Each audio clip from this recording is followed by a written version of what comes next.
Hola, ¿cómo están? Vamos a comenzar nuestra tercera clase de Introducción al Pentateuco.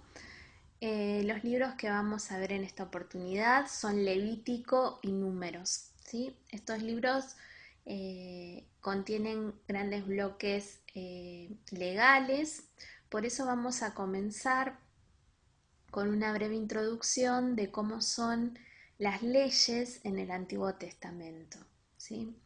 Bueno, ¿cómo surgen estas leyes? En un principio van a surgir en las familias, las tribus o clanes, y al ser aplicadas van a ir adquiriendo jurisprudencia y aceptadas por otras tribus o clanes, ¿sí? Con el tiempo, esa jurisprudencia va a ir aumentando y generando leyes que van a regir la conducta de estas familias. Bueno, más tarde van a ocupar un papel importante los santuarios, donde una vez al año se reunían para intercambiar esta práctica jurídica y buscar soluciones a los casos que todavía no estaban contemplados, ¿sí? A la vez también se van a charlar cuestiones que tienen que ver con el culto, como son los sacrificios y las ofrendas. Eh, bueno, a partir de David, ¿sí? La corte adquiere una gran importancia y el rey tiene la obligación de juzgar, ¿sí? Eh, con el tiempo eh, se estructuró la administración de esa justicia en todo el país. Bueno, por último, van a tener un papel muy importante los sacerdotes, ¿sí? Que van a desempeñar también esa función judicial eh, sobre los temas más variados, ¿sí? Puede ser desde, no sé, cuando un animal es puro o impuro, o cuando un matrimonio es legal o ilícito, ¿sí? Todo esto es centrado en el Templo de Jerusalén. Bueno, con el tiempo estas leyes se van a ir multiplicando y eso se lo debemos a tres causas principales.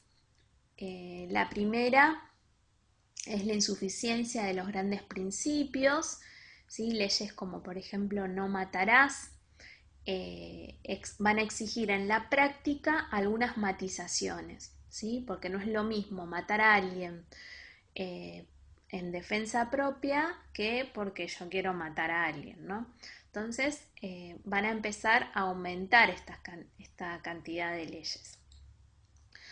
Otra de las causas es la aparición de nuevos problemas o nuevas situaciones, ¿no? Un ejemplo puede ser el caso de los pastores que eran seminómades y van a pasar a una vida más sedentaria, ¿sí? Al convertirse en agricultores. Entonces, una nueva realidad sobre la que no se ha legislado hasta el momento, entonces van a surgir nuevas leyes que van a abarcar esa realidad, ¿sí? Otra causa puede ser distintas concepciones teológicas, ¿sí?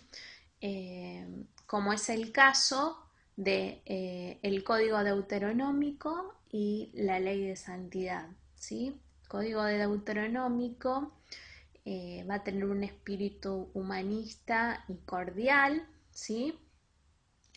A diferencia de la Ley de Santidad, que tiene un espíritu muy distinto y se inspira en una teología de un Dios santo, ¿sí?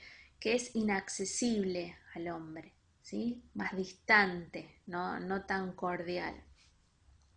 Entonces, bueno, esas son como las tres grandes causas por lo cual se va a ir multiplicando esta cantidad de leyes. Y bueno, yo les pongo que hay diversos tipos de leyes, ahí están bien explicadas para que ustedes la lean tranquilos, ¿sí? Cómo se van formulando estas leyes. Y bueno, hay algo que nos tiene que quedar también claro es que las leyes no podían andar sueltas, digamos, sino que era necesario recopilarlas en bloques eh, o grupos, ¿sí?, de estas leyes. Un recurso elemental era agruparlas en series de 10, ¿sí?, como es el caso del decálogo. ¿Por qué? Porque tenemos 10 dedos, entonces de esa manera era más fácil memorizarlas y poder aplicarlas, ¿sí? Otros grupos estaban agrupados de 12, ¿sí? Como es el caso del dodecálogo siquemita, ¿sí? Se llama así porque fueron promulgadas en Siquem. Otro criterio era porque tenían una formulación semejante, ¿sí? Entonces se agrupaban en un mismo grupo. Otra porque se guiaron por la temática, ¿sí?, de las leyes, como es el caso de las relaciones sexuales lícitas. Van a ser todas leyes que contengan el mismo tema. Y otras no se sabe muy bien por qué fueron agrupadas, sobre todo los grandes códigos que contienen gran cantidad de leyes, como es el Código de la Alianza o el Código Deuteronómico, incluso la Ley de Santidad. No pareciera que tuvieran un criterio muy claro para entender por qué se agrupan de esa manera, ¿sí?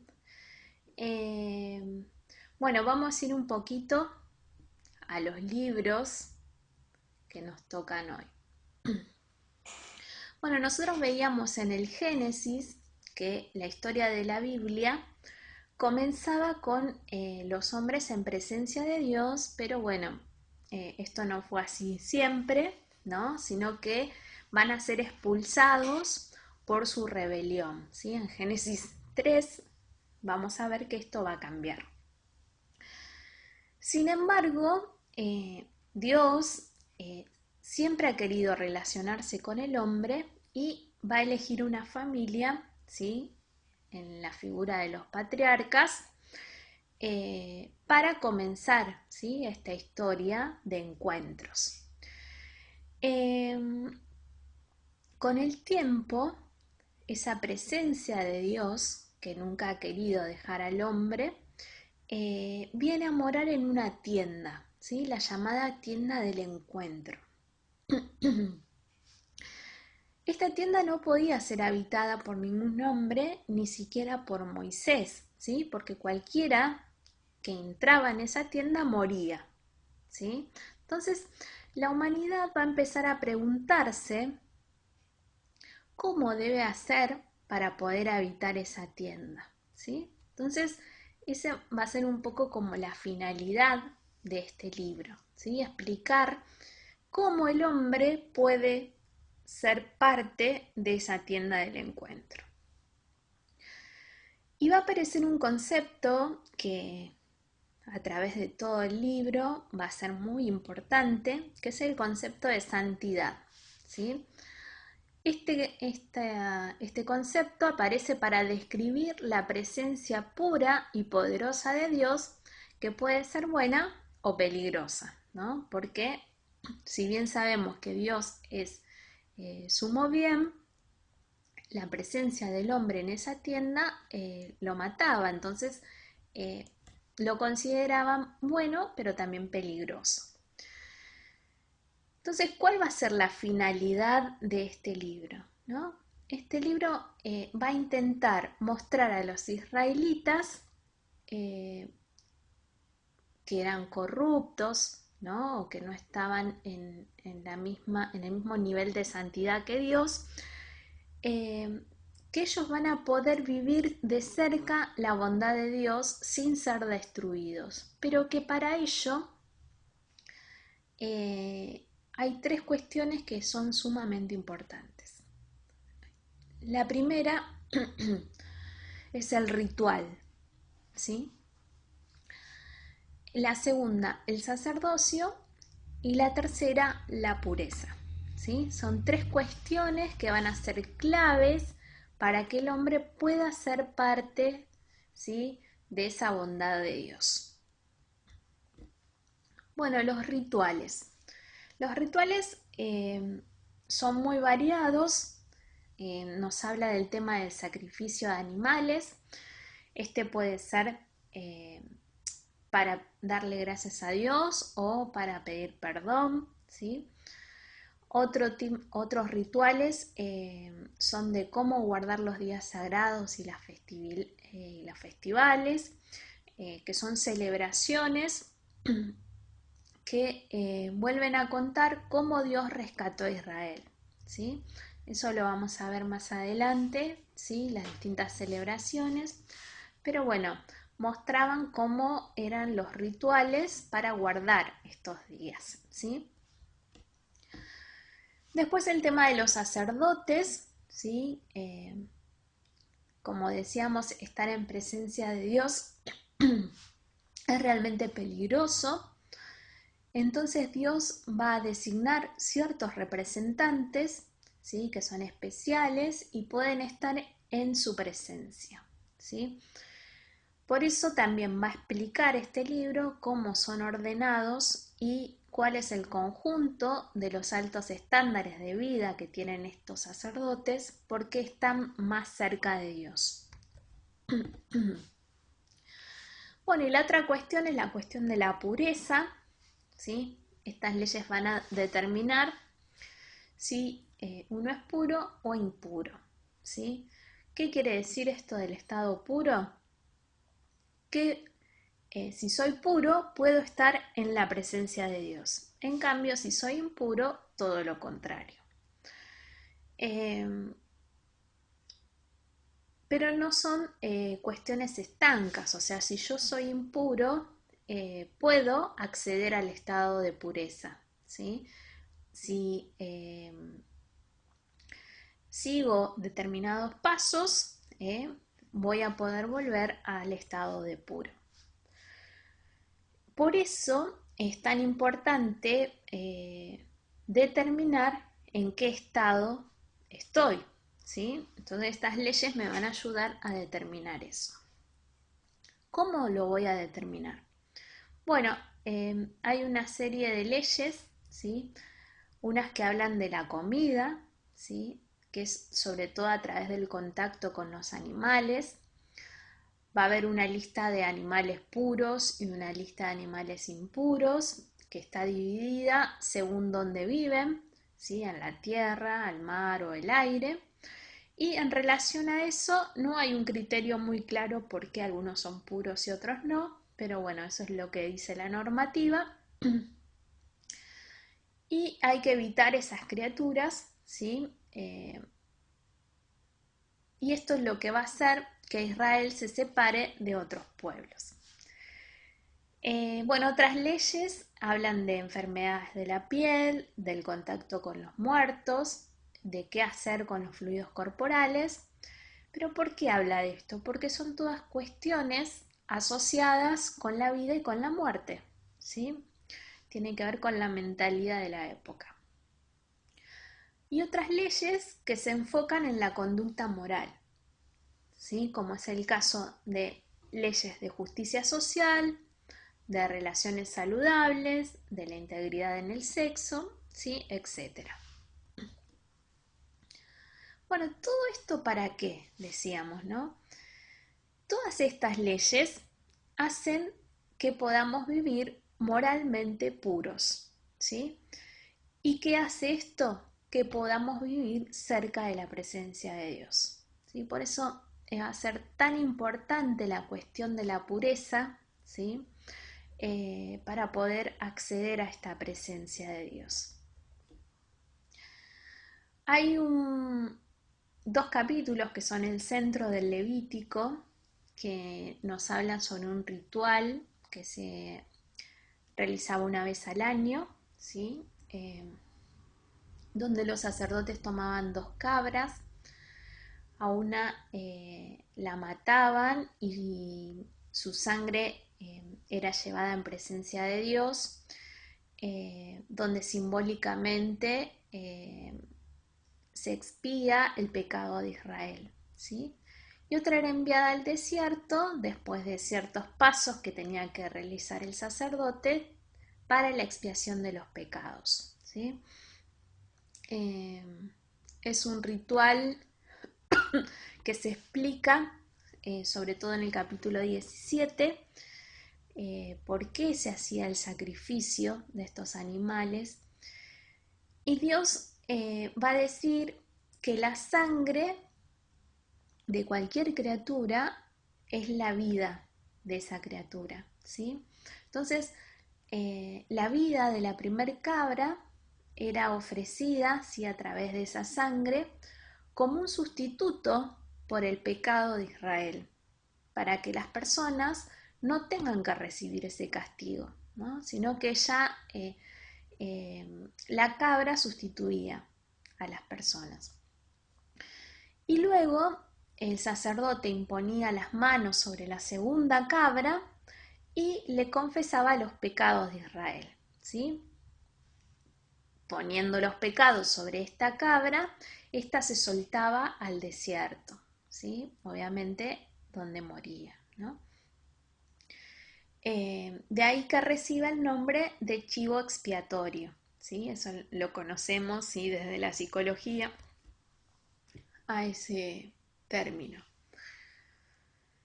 Bueno, es muy interesante ver en esto del libro, que a veces nos parece tan aburrido a la hora de leerlo, de intentar interpretarlo, cómo Dios se va a diferenciar muchísimo de otros dioses y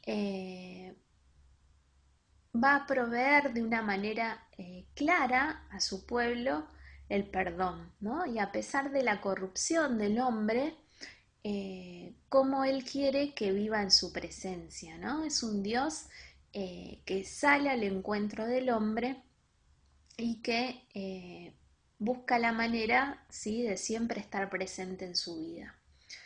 Es un libro revolucionario para su tiempo y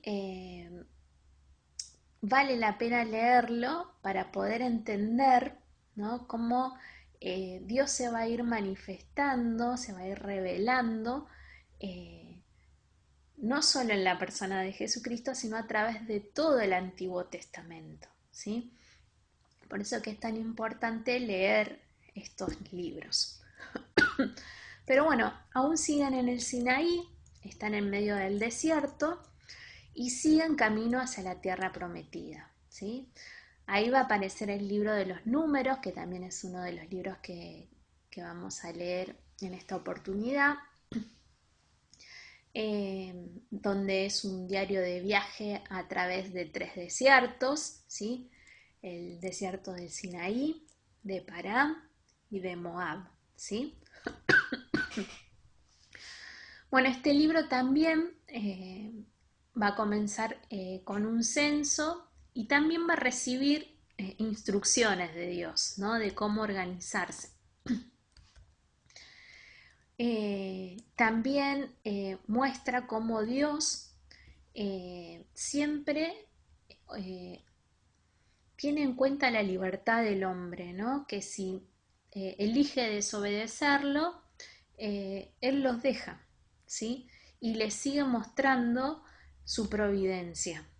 Nunca los deja solos, ¿sí?, a pesar de que se enojan, no confían, le reprochan, están cansados y quieren desistir de su misión. Sin embargo, Dios siempre sigue estando y siendo providente con ellos.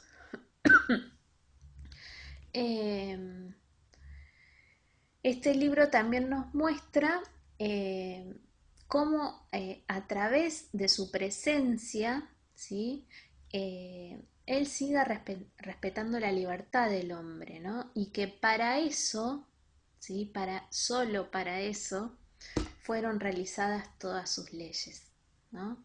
Así que, bueno, los invito a seguir adentrándose en el Pentateuco, viendo cómo esas leyes intentan demostrar al pueblo cuánto Dios los ha amado y cuánto nos ama hoy, ¿no? Siempre respetando nuestra libertad. Así que, bueno, nos vemos la próxima. Estuve viendo sus trabajos en los foros, la verdad que muy lindo todo lo que van compartiendo. Así que, bueno, les dejo también la tarea para, para esta clase. Y, bueno, cualquier novedad, nos seguimos comunicando. Así que nos vemos la próxima.